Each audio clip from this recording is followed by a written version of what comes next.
another thing that they have discussed over is Allah is ala kulli shay'in qadir.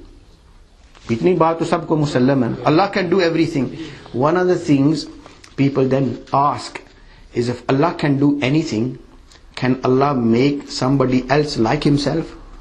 भी अगर अल्लाह सब कुछ कर सकता है तो क्या अपने जैसा कोई और खुदा भी बना सकता है या नहीं? If Allah can, then would they be two gods? And if Allah can't, then Allah, He's not ala kulli shay'in qadir then. Do you understand the problem? Yes. If Allah can do everything, then can Allah make another God like Himself? And if Allah can't, then it's not fitting for Allah to declare inna Allah ala kulli shay'in qadir.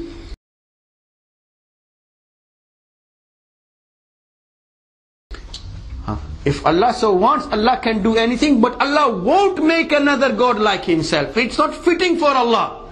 It's not fitting for His Majesty.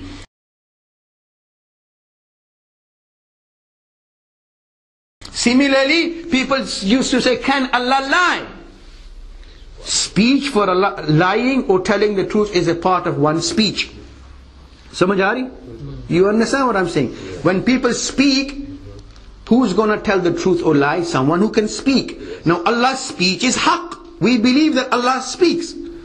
What is Quran? Quran is kalamullah, speech of Allah. So speech of Allah is haqq. So if Allah is going to speak and Allah can do whatever Allah wants, and Allah can deal with people as Allah wants and do whatever, is Allah free to lie then? And if Allah can't, can Allah do everything? So the possibilities, but Allah never lies.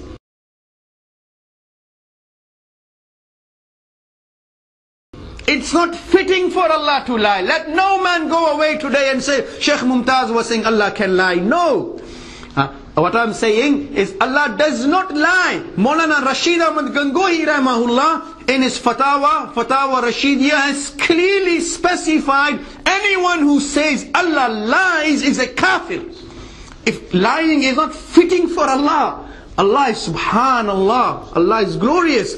But the option is there for Allah subhanahu wa ta'ala. But Allah is, because He is haqq, He will never take that option. He will always speak what is haqq.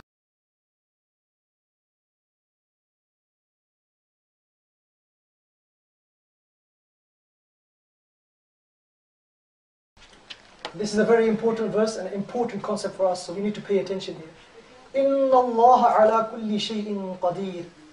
Comes in the Quran, it comes in Surah Al-Baqarah as well. Allah subhanahu wa ta'ala says, if we go to the translation, verily Allah subhanahu wa ta'ala is capable over all things. Here, we need to be careful what we say, because this goes into the aqeedah of every single Muslim. There are certain things which are mustahil, impossible to be in the attribution to Allah subhanahu wa ta'ala. We cannot attribute to Allah subhanahu wa ta'ala naqais. What are naqais? A naqs is something which is a deficiency, a defect. A defect, a deficiency cannot be applied to Allah subhanahu wa ta'ala. So when we mention this verse and we see the word kul in it, we have to be careful how it's understood.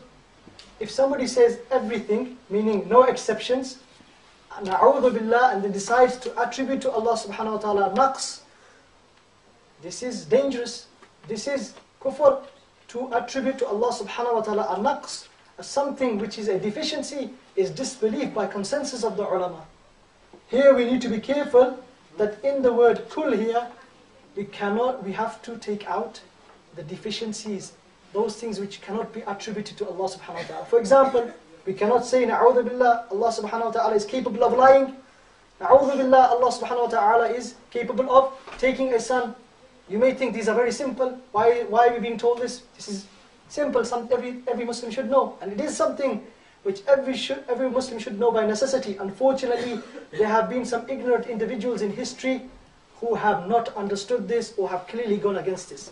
An example, we have within one of the great books of Aqeedah of Ahl Sunnah wal Jama'ah, the Sharh of al-Barahin of Imam al-Sunusi rahmatullah alayhi, he says, قال الإمام محمد بن يوسف السنوسي فنقل عن ابن حزم أنه قال في الملل والنحل أنه تعالى قادر أن يتخذ ولدا أعوذ بالله من الشيطان الرجيم إذ لو لم يقدر عليه لكان عاجزا فانظر اختلال عقل هذا المبتدع.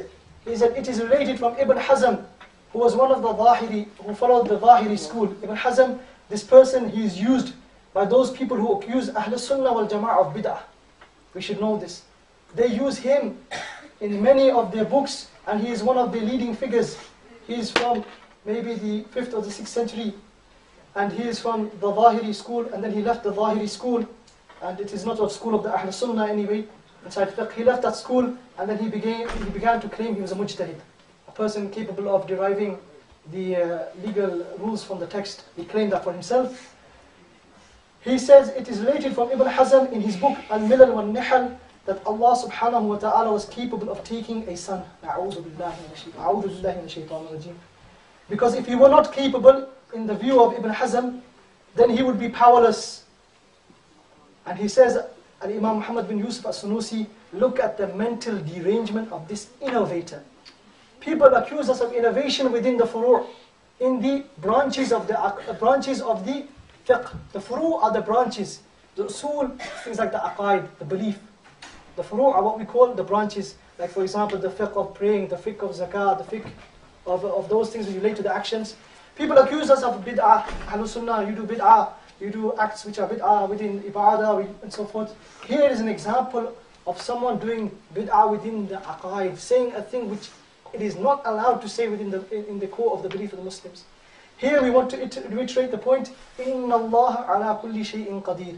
That Allah is capable over all things, or able over all things.